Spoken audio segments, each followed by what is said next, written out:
जय गुरु जी संगत जी।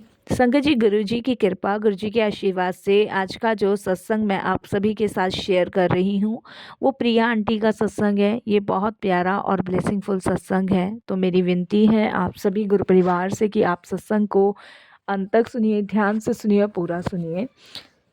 सत्संग का मतलब होता है सत्य का संग, और सत्संग की प्राप्ति जब ही होती है जब गुरु कृपा होती है। तो हम सभी बड़े भाग्यशाली हैं कि हम पे गुरु कृपा हुई और हमें सत्संग सुनने का और शेयर करने का सौभाग्य प्राप्त हुआ। तो प्लीज़ सत्संग जी, आप सभी से रिक्वेस्ट है कि बिना स्किप किए सत्संग को ज़रूर सुनिएगा, अंत तक सुनिएगा और ध्यान से सुनिएगा। बिल्कुल भी स्किप ना कीजिएगा, क्योंकि संगत जी सत्संग बहुत ही प्यारा है और बहुत ही ब्लेसिंगफुल है। तो मेरी विनती है आप ज़रूर इसे सुनिएगा। इसके अलावा अगर आप भी अपने सत्संग अनुभव शेयर करना चाहते हैं तो हिंदी में साफ राइटिंग में आप अपना सत्संग लिखकर हमारी जीमेल आईडी पर सेंड कर सकते हैं, ताकि आपके द्वारा सुनाए गए सत्संग से जो भी गुरुजी महाराज की नई जुड़ने वाली संगत होगी उन्हें गुरुजी के कल्याण महिमा अनुभव के बारे में ज़्यादा से ज़्यादा पता चलेगा। सत्संग आपको पसंद आए तो आप इसको लाइक कीजिए, चैनल को सब्सक्राइब कीजिए, वीडियो को ज़्यादा से ज़्यादा संगत में शेयर ज़रूर कर दीजिएगा और बेल आइकन दबाना बिल्कुल भी नहीं भूलिएगा। जब भी कोई लेटेस्ट सत्संग आएगा उसका नोटिफिकेशन आपके पास आएगा। तो चलिए संगत जी, चलते हैं गुरुजी महाराज के सत्संग की ओर। सत्संग शुरू करने से पहले करते हैं गुरुजी का मंत्र जाप। ओम नमः शिवाय, शिव जी सदा सहाय। ओम नमः शिवाय, गुरुजी सदा सहाय। जय गुरुजी संगत जी। संगत जी, सबसे पहले गुरुजी महाराज के चरणों में कोटि कोटि नमन। सारी संगत जी को जय गुरुजी। सत्संग शेयर करते हुए मेरे से कोई भी भूल चूक होती है तो क्षमा कीजिएगा। मैं गुरुजी के मंत्र जाप से सत्संग की शुरुआत करूंगी। ओम नमः शिवाय, शिव जी सदा सहाय। ओम नमः शिवाय, गुरुजी सदा सहाय।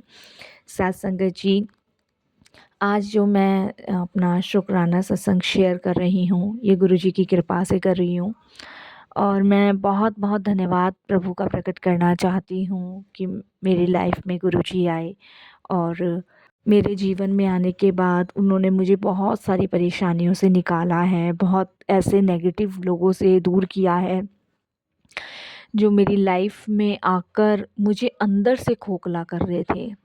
संगत जी, वो कहते हैं ना, जब अंदर आपके घर के अंदर ही कोई खोटा सिक्का हो जो मीठा बन के आपको अंदर ही अंदर काट रहा हो, आपको खा रहा हो और आपको पता भी ना चले कि कोई आपको खा रहा है, आपको खोखला कर रहा है, अंदर से आपको ऐसा कर रहा है कि आप बिल्कुल खाली हो जाओ, टूट जाओ, कुछ ना बचे आपके अंदर, और फिर भी आप उस पर विश्वास कर रहे हो। आपको पता नहीं है क्योंकि आप अनजान हो, और वो इंसान आपके अच्छेपन का, भोलेपन का फ़ायदा उठा रहा है। आप अपनी तरह से पूरा जी जान से उस पर विश्वास कर बैठे हो। तो ऐसे ही मेरे साथ हुआ। मेरे ही घर में सबसे बड़ा धोखा मेरा पति और मेरी जेठानी मुझे दे रहे थे। चलो, जेठानी तो खैर एक अलग हो गई, लेकिन पति जिसके साथ शादी की है, 7 फेरे निभाए हैं और अपना 100% अपने हस्बैंड को दिया है, चाहे सुख हो चाहे दुख हो, ऐसे में आपका हस्बैंड भी आपको धोखा दे रहा है और आप सारी बात उससे शेयर करते हो, अंदर ही अंदर वो दोनों मिलके आपको खोखला कर रहे हैं, दोनों मिलके चीट कर रहे हैं। आप समझ गए होंगे संगत जी मैं क्या कहना चाहती हूँ, कि मेरी जेठानी का और मेरे हस्बैंड का दोनों का अफेयर था। संगत जी, मैं तो हमेशा से यही समझती आई थी कि भाभी जो होती है माँ समान होती है और छोटा देवर बेटे के या भाई के समान होता है, लेकिन मेरी लाइफ में ऐसा नहीं था। इस चीज़ के बारे में जब झगड़ा और कलेश हुआ था तो संगत जी हम लोगों ने अखबार में भी ये चीज़ निकाली थी, और मेरी शादी संगत जी 2016 में हुई थी, और 16 से लेके संगत जी लाइफ में सब कुछ ठीक था। मैं आपको बताऊं, जब शादी हुई थी, और मेरे जो फादर हैं संगत जी वो रिटायर हैं, और वो आर्मी में थे, रिटायर हैं, और जो भी चाहिए था संगत जी वो मेरे हस्बैंड को मेरे फादर ने दिया। एक्चुअली में संगत जी मेरे जेठनी हैं, मेरी जेठानी पे 2 बच्चे हैं। मेरे जेठ जो हैं वो काफ़ी टाइम पहले एक्सपायर हो गए थे। तो मेरी जेठानी जी को बोला भी था कि तुम कहीं शादी कर लो, लेकिन उन्होंने मना कर दिया था। तो मैंने संगत जी हमेशा उनको बहन जैसा प्यार दिया। मुझे यही लगा कि देखो हस्बैंड नहीं है और मेरे को इनको अपनी बड़ी बहन की तरह प्यार करना है। मैं छोटी हूँ तो कभी इनमें फ़र्क नहीं समझना। तो संगत जी मेरे साथ साथ मेरी फैमिली ने भी, देखो मैं अपनी नहीं कहूँगी, ये मेरे गुरुजी जानते हैं, गुरुजी साक्षात इन इन सभी चीज़ों को देख रहे हैं, समझते हैं। तो संगत जी जैसे मेरी फैमिली ने मुझे ट्रीट किया है ना, ऐसी मेरी जेठानी को ट्रीट किया है। आप बिलीव नहीं करोगे, जब मैं मायके जाती थी ना, तो ये लगा लो जो मेरे मायके से मुझे मिलता था वो मेरी जेठानी के लिए भी मेरी मम्मी पापा दोनों भेजते थे। मेरा भाई भाभी भी मुझे बहुत प्यार करते हैं, बहुत प्यार। और देखो संगत जी, जब मेरे भाई की शादी हुई थी, तो मेरी शादी 2016 में हुई थी, मेरे भाई की शादी 2019 में हुई थी। तो मेरे को उस टाइम पे संगत जी जैसे रोका होता है ना भाई का, जैसे घर के अंदर नहीं आने देते शादी के बाद, तो हमारे यहाँ एक रस्म होती है। तो उसमें संगत जी मुझे एक सोने की अंगूठी मिली थी। तो आप बिलीव नहीं मानोगे संगत जी, देखिए जबकि मैंने अपनी फैमिली में किसी को नहीं कहा, वो मेरे भाई ने मेरे लिए बनवा के दी थी और मैंने किसी को भी नहीं कहा था। तो मेरे भाई ने संगत जी मेरी जेठानी के लिए भी वो अंगूठी बना के दी थी कि नहीं मेरी एक बहन नहीं है, 2 बहन है। मेरा भाई बहुत अपनी बहन की तरह ही मानता था और मैंने भी हमेशा संगत जी बड़ी बहन का ही दर्जा दिया। लेकिन मुझे ये पता ही नहीं संगत जी कि मेरे हस्बैंड और वो दोनों मिलकर मुझे अंदर ही अंदर खोखला कर रहे हैं, मुझे अंदर ही अंदर खा रहे हैं। और इस चीज़ का संगत जी मुझे जब पता चला कोरोना के टाइम में, ऐसा था संगत जी उनके 2 बच्चे रहते थे, मेरी शादी हो गई थी, तो मेरे कोई अभी तक बच्चे नहीं हुए थे, ये भी प्लानिंग शायद उन दोनों की थी। संगत जी हमारे साथ सास रहती थी, तो घर में सारी चीज़ें सास के हाथ में थी, उन्हीं की चलती थी और सास के बिना कोई भी कुछ नहीं करता था। तो संगत जी मैं शादी के 1 डेढ़ साल बाद मैंने कंसीव किया था बच्चा। संगत जी जबकि मैं जब डॉक्टर को चेकअप कराने गई थी तो सब चीज़ अच्छी थी, सब चीज़। डॉक्टर ने कहा था कि गुड हेल्थ, बच्चा भी अंदर बहुत अच्छा है और हेल्दी है और आप जो है मतलब अपने खाने पीने पे ध्यान दो, अच्छे से रहो। ये बात डॉक्टर ने मुझे वहाँ पे बोली थी।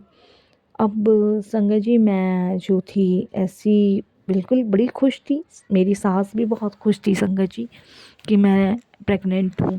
तो लेकिन संगत जी मेरे हस्बैंड के चेहरे पे ना खुशी नहीं थी और मैं अपने हस्बैंड से पूछती भी थी, मैंने कहा आपको लगता नहीं है कि खुशी हुई है कि मैं प्रेग्नेंट हूँ? तो वो कहते थे नहीं तुम ज़्यादा सोचती हो, परेशान मत हो, सोचने वाली बात नहीं है, टेंशन तो हो ही जाती है भैया पिता बनने जा रहा हूँ।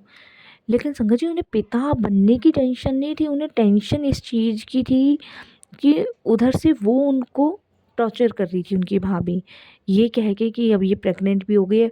मेरे को नहीं पता संगत जी इन लोगों का क्या प्लान था क्या नहीं प्लान था। मेरी भाई की शादी 19 में थी, 2018 में संगत जी मई के महीने में संगत जी मेरे पेट में दर्द हुआ और मेरा अबॉर्शन कराना पड़ गया। संगत जी उस समय हमें इत्तेफाक लगा, हमें यही लगा कि ये इत्तेफाक है और इसी कारण जो है सबको यही फ़ील हुआ कि भाई भगवान की ही मर्ज़ी थी। यही मैंने भी सोचा और हिम्मत उस समय सबने दी, मैंने हिम्मत से काम लिया। चलता रहा संगत जी, समय चलता रहा। कोरोना के टाइम में मेरी भाई की शादी के बाद संगत जी मेरी मदर इन लॉ को कोरोना हो गया था और कोरोना होने के बाद संगत जी वो एक्सपायर हो गई थी। उसके बाद संगत जी मैं, मेरे हस्बैंड और उनकी भाभी और बच्चे ही रह गए थे। तो उनके बच्चों को भी मैं अपना माँ जैसा ही प्यार देती थी, जैसे एक मौसी देती है उसी प्रकार। संगत जी सब सही चल रहा था, कुछ लगता ही नहीं था। बट हाँ ये था संगत जी कुछ चीज़ें अजीब होती थी मेरे साथ घर में। होता ये था संगत जी कि जैसे कोई बैंक का काम है तो मुझे ले जाने की जगह मेरे हस्बैंड अपनी भाभी को लेके जाते थे। कहीं मार्केट का काम है तो शंकर जी मेरी जगह ना वो भाभी को लेके जाते थे।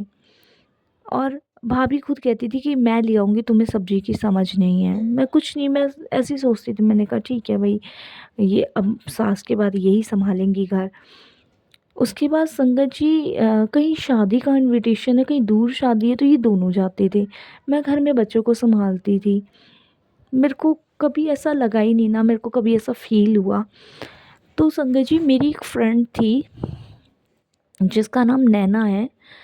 तो वो संगत जी एक दिन मेरे से मिलने के लिए आई और उसने कहा कैसी है? मैंने उसको बताया। उसने कहा तुझे होता क्या जा रहा है? तू इतनी सूखती जा रही है। मैंने कहा यार काम भी करती हूँ और जेठानी के बच्चे भी देखती हूँ और ऐसे-ऐसे है। तो बोली तेरे हस्बैंड आजकल? तो मैंने कहा वो तो भाभी के साथ ना शादी में गए हुए हैं सहारनपुर, क्योंकि उस टाइम वो शादी। कह रहे भाभी के साथ तू नहीं गई साथ में? मैंने संगत जी कहा कि नहीं मैं नहीं गई, वो भाभी के साथ गए हैं। और अधिकतर यार वो बहुत अच्छी हैं, मेरा आधे से ज़्यादा काम कर देती हैं। जैसे सब्ज़ी लाना हो, कहीं जाना हो, इस तरीके से मैंने बोला। तो वो बोली तू पागल है? तुझे शादी में जाना चाहिए, तू उनके बच्चे सँभाल रही है और ये क्या बात हुई? ये कैसा तरीका हुआ? वो इस तरीके से कहने लगी। तब भी संगत जी मैंने उसको यही कहा कि नहीं ऐसा कोई बात नहीं, बड़ी सिस्टर मानती हूँ मैं उनको। और देखो बस मेरी अब तबीयत भी थोड़ी ठीक नहीं रहती, जब से बेबी मेरा अबॉर्शन हुआ है तब से मेरे हस्बैंड को मेरी फ़िक्र है ना, तो इसीलिए वो मुझे कहीं लेके नहीं जाते। मैंने ये बात उनको कही संगत जी। लेकिन उसने मुझे कहा यार फिर भी एक बार देख, हो सकता है संगत जी देखिए भगवान का इशारा हो, मैं कहूँगी गुरुजी का इशारा हो, जबकि मैं जुड़ी नहीं थी, वो गुरुजी को मानती थी और गुरुजी ने हो सकता है उसके माध्यम से ये बात कहलवाई हो। और संगत जी देखिए वाक़ई में वही चीज़ हुई। संगत जी हुआ ये, हमारे घर में ना कैमरे लग रहे हैं और ये कैमरे काफ़ी टाइम पहले से ही लग रहे हैं, जब मदर इन लॉ भी थे तब से वो कैमरे लग रहे हैं। तो संगत जी हमें लगता था कि हमारे ना कैमरे ख़राब हो गए हैं और मेरे हस्बैंड से बार-बार बात होती थी तो मैं यही कहती थी कि कैमरे ठीक करवाओ, कैमरे ठीक करवाओ। तो मेरे हस्बैंड कहते थे हो जाएँगे, ऐसा ही रहता था हमारा। तो देखिए उस दिन क्या हुआ संगत जी, मेरे हस्बैंड और उनकी भाभी सहारनपुर शादी में गए हुए थे। तो उस दिन मेरी फ्रेंड आई थी, उससे नेक्स्ट डे संगत जी कैमरे वाले आ गए। और शादी संगत जी मेरे हस्बैंड के मामा जी के बेटे की बेटी की थी, तो भांजी लगती है, तो वहाँ गए थे ये लोग।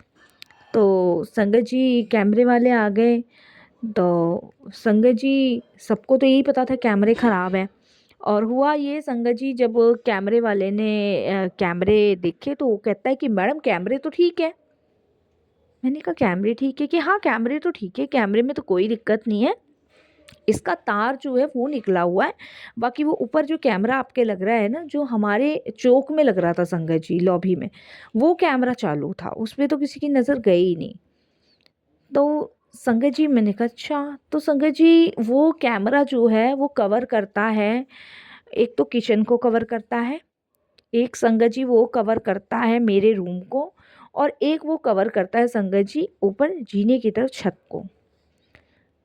तो संगत जी उन्होंने कहा आप जो है मैं इसको जोड़ता हूँ, इसमें रिकॉर्डिंग होगी वो आपके पास आ जाएगी। और आप जो हैं, क्योंकि संगत जी मेरे फ़ोन में कैमरे की एप्लीकेशन नहीं थी, एप्लीकेशन मेरे हस्बैंड और भाभी के फ़ोन में थी, उनके फ़ोन में नहीं थी। ना सास के और ना मेरे, हमारे फ़ोन में वो एप्लीकेशन नहीं थी। तो हुआ क्या संगत जी, जब वो भैया ने मेरे फ़ोन में एप्लीकेशन डाउनलोड की और जब रिकॉर्डिंग आ गई मेरे फ़ोन में, क्योंकि संगत जी वीडियो तो आ गई थी, वो जैसे ही उन भैया ने किया, जैसे भी किया, मैं नहीं जानती इस टेक्नोलॉजी के बारे में, तो मेरे पास आ गई। अब संगत जी वो करके चले गए, तो मैं ऐसे ही खाली बैठी थी, मैंने कहा चल देखती हूँ, अब तो कैमरे भी सही हो गए। संगत जी जब मैंने वीडियो चेक करी तो वीडियो में मैंने वो देखा जिससे मेरे होश उड़ गए, जो मैं शेयर नहीं करना चाहूँगी। संगत जी बस मैं इतना ज़रूर बताऊंगी कि मेरे अबॉर्शन में भी मेरे हस्बैंड और उनकी भाभी का हाथ था। उन्होंने संगत जी मुझे रात को दूध देने की आदत तो संगत जी मेरे हस्बैंड और मेरी भाभी की है। कभी मेरे हस्बैंड लाते थे, मेरी भाभी जो उनकी भाभी थी वो लाती थी, और उसी में इन्होंने कुछ मिला मुलू के संगत जी मुझे दिया, जिससे मैं जो है अपने बच्चे को खो बैठी। इस तरीके से संगत जी बहुत सारी चीज़ें मेरे को उसमें दिखी कैमरे में, जो नहीं दिखना चाहिए था वो भी देखा। देखो संगत जी, मैं अब इनडायरेक्टली बता रही हूँ, डायरेक्ट नहीं बताऊँगी। गुरुजी का सत्संग है, ये पवित्र सत्संग है, इसमें गंदगी मैं नहीं घुसाना चाहती हूँ, ना ही मैं घुसाऊँगी, क्योंकि सत्संग एक पवित्र धारा है गुरुजी की, तो मैं इसमें गंदगी नहीं घुसाऊँगी। मैं टूट गई, बिखर गई। मेरे हस्बैंड, मेरी जो हिम्मत थे, ताकत थे, वो कहीं ना कहीं टूट गई। ये दोनों के दोनों घर आए। ये वीडियो मैंने अपनी पूरी फैमिली को दिखाई, सबको दिखाया। संगत जी काफ़ी लड़ाई झगड़े कलेश हुई, कोर्ट कचहरी भी हुए, अखबार में भी निकला, पर मैं तो एकदम डिप्रेशन में जा चुकी थी, टेंशन में हो चुकी थी। मैंने अपनी फ्रेंड को कॉल किया और यही बात बोली, जो तू बोल रही थी ना वो सच है। उसने कहा पता नहीं, मैं तेरे घर में घुसते ही ना मुझे एक अलग सी फील हो रही थी, जैसे गुरुजी चाहते थे कि मैं कुछ ना कुछ तुझे बोलूं, और देख पता नहीं गुरुजी ने कैसे बुलवाया। तब संगत जी वो मुझे गुरुजी के पास लेके गई थी, उसने मुझे गुरुजी से जोड़ा, और गुरुजी से जुड़ने के बाद मेरी ज़िंदगी बदली। मैं डिप्रेशन से निकली। मैं तो संगत जी बिखर चुकी थी, टूट चुकी थी। मेरे अंदर तो कुछ नहीं था, बस शरीर था जो कि मुर्दा था, जिसमें सांसें चल रही थी और कुछ भी नहीं था। मेरा सब कुछ ख़त्म हो चुका था, सब कुछ। ये गुरुजी की मेहर है, उनकी कृपा है कि उन्होंने मुझे बचाया और मुझे परेशानी से बाहर निकाला। जो भी मेरी टेंशन डिप्रेशन थी वो ख़त्म हुई। संगत जी 2024 में 28 नवंबर को हमारा डिवोर्स क्लियर हुआ, और वही चीज़ हुई संगत जी जो वो लोग चाहते थे, और वो लोग एक साथ ही रह रहे हैं, लेकिन इधर मेरी लाइफ उन्होंने ख़राब कर दी थी। लेकिन मुझे भी गुरुजी ने ही संभाला हुआ है और संभाल रहे हैं।